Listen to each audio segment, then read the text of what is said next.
पति और पत्नी एक दूसरे के पूरक होते हैं। यह एक ऐसा रिश्ता होता है जहां प्यार के साथ साथ तकरार भी देखने को मिलता है। ये रिश्ता दो लोगों को पूरी जिंदगी बांध कर रखता है। जीवन के हर सुख दुख में पति पत्नी एक दूसरे का साथ निभाते हैं। कुछ अपने मिजाज और कुछ हालात की वजह से राजेश बचपन से ही गंभीर और शर्मीला था।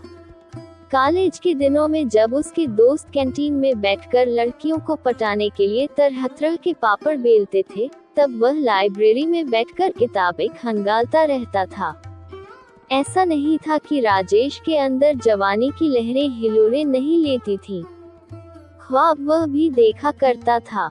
छिप छिप कर लड़कियों को देखने और उनसे रसीली बातें करने की ख्वाहिश उसे भी होती थी, मगर वह कभी खुलकर सामने नहीं आया।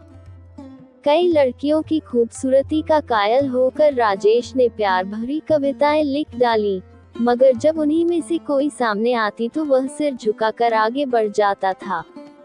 शर्मीले मिजाज की वजह से कॉलेज की दबंग लड़कियों ने उसे ब्रह्मचारी नाम दे दिया था।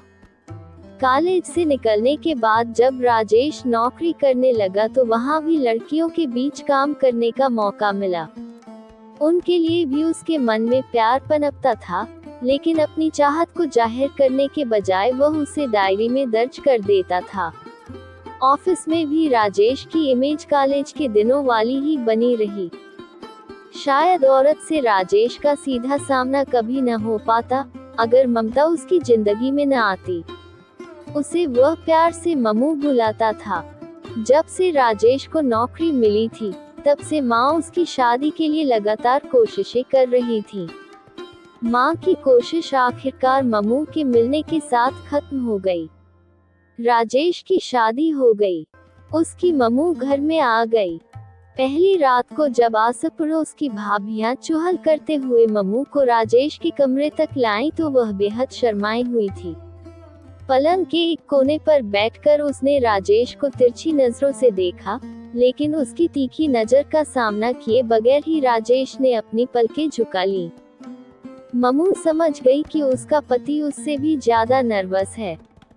पलंग के कोने से उचककर वह राजेश के करीब आ गई और उसके सिर को अपनी कोमल हथेली से सहलाते हुए बोली, लगता है हमारी जोड़ी जमेगी नहीं।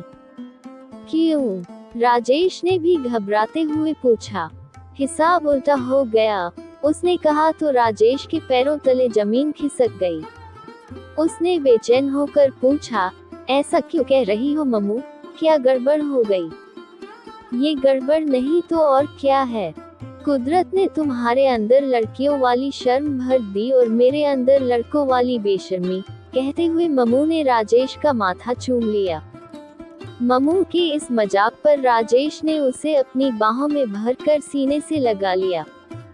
ख्वाबों में राजेश ने औरत को जिस रूप में देखा था, मम्मू उससे कई गुना बेहतर निकली। अब वह एक पल के लिए भी मम्मू को अपनी नजरों से ओझल होते नहीं देख सकता था। हनीमून मनाकर जब वे दोनों नैनीताल से घर लौटे तो मम्मू ने सुझाव दे डाला, प्यार मनोहार बहुत हो चुका, अब ऑफिस जाना शुरू कर दो। उस समय राजेश को मम्मू की बात हजम नहीं हुई। उसने मम्मू की पीठ सहलाते हुए कहा, नौकरी तो हमेशा करनी है मम्मू, ये दिन फिर लौट कर नहीं आएंगे।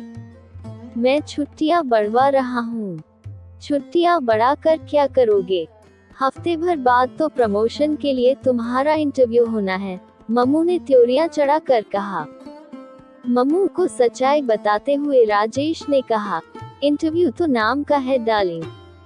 मुझसे सीनियर कई लोग अभी प्रमोशन की लाइन में खड़े हैं, ऐसे में मेरा नंबर कहाँ आ पाएगा? तुम सुधरोगे नहीं, कहकर मम्मू राजेश का हाथ झिड़क कर चली गई। अगली सुबह माँ ने राजेश को एक अजीब सा फैसला सुना डाला, ममता को यहाँ 20 दिन हो चुके हैं। नई बहू को पहली बार ससुराल में इतने दिन नहीं रखा करते। तू कल ही इसे मायके छोड़ कर आ। माँ से तो राजेश कुछ नहीं कह सका, लेकिन मम्मू को उसने अपनी हालत बता दी।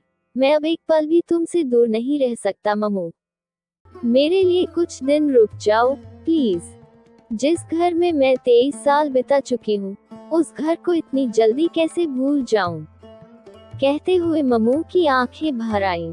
राजेश को इस बात का काफी दुख हुआ कि ममू ने उसके दिल में उमड़ते प्यार को दरकिनार कर अपने मायके को ज्यादा तरजीह दी, लेकिन मजबूरी में उसे ममू की बात माननी पड़ी और वह उसे उसके मायके छोड़ आया।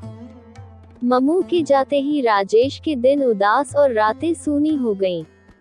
घर में फालतू बैठकर राजेश क्या करता, इसलिए वह ऑफिस जाने लगा।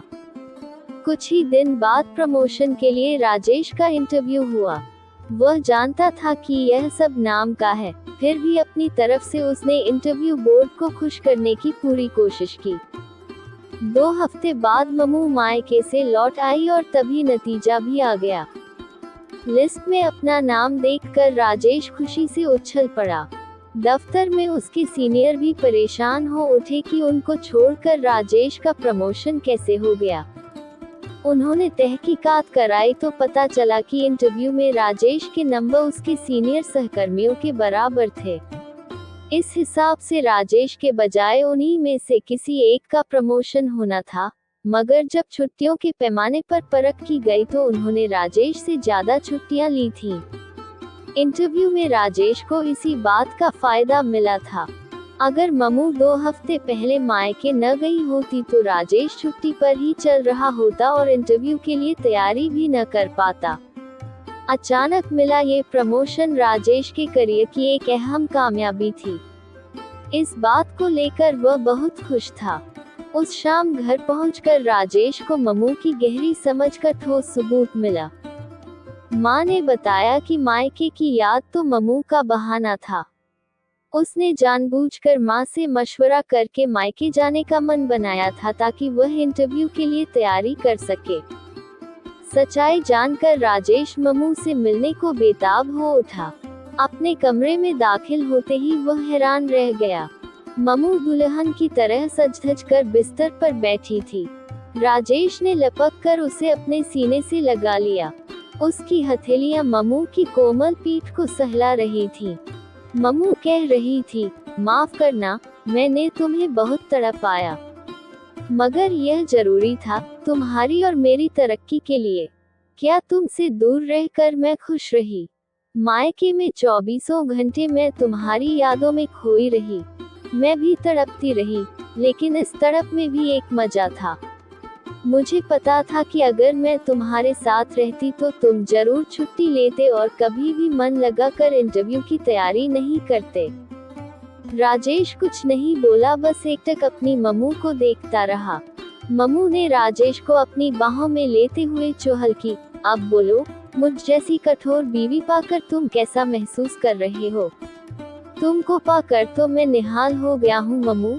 राजेश अभी बोल ही रहा था कि ममू ने ट्यूबलाइट का स्विच ऑफ करते हुए कहा, बहुत हो चुकी तारीफ, अब कुछ और। ममू शरारत पर उतर आई। कमरा नाइट लैंप की हल्की रोशनी से भर उठा और ममू राजेश की बाहों में खो गई। एक नई सुबह आने तक